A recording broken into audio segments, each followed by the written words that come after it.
Et l'été, période de chaleur, c'est aussi une période propice malheureusement au cambriolage. Notre région est particulièrement concernée selon les statistiques. Bonjour Laurence Collet, si vous nous en parlez dans votre chronique Innovation, c'est qu'une start-up de Grasse a eu une idée contre les cambriolages.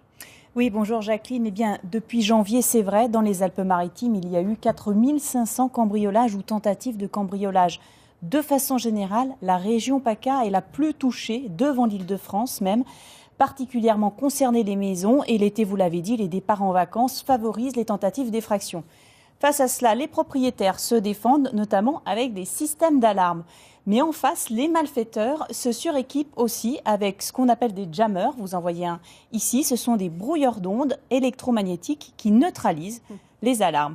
Ils sont interdits en France, mais j'ai fait le test. C'est assez facile à trouver sur Internet. Une start-up grassoise a donc eu l'idée de créer un dispositif qui détecte les jammers. Il s'agit d'un appareil, le RF Player, qui pourrait donc augmenter la sécurité des domiciles. On écoute Laurent Pérez, le fondateur de cette start-up.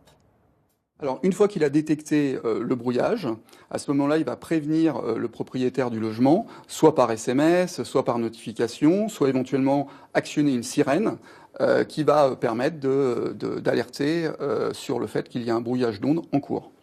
L'intérêt du dispositif, c'est aussi de pouvoir quelque part être dans la prévention, puisque le cambrioleur va actionner le brouilleur d'ondes avant de pénétrer dans le domicile, et donc l'alerte sera déclenchée, la sirène notamment, avant qu'il ait commis une quelconque effraction.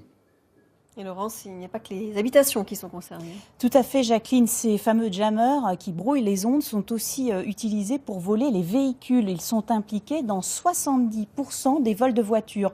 Donc la start-up ZBlue, située à Grasse, espère que son produit sera vendu bientôt dans la grande distribution, prochainement, pour toucher le grand public, les propriétaires de maisons et de voitures. Merci beaucoup Laurence.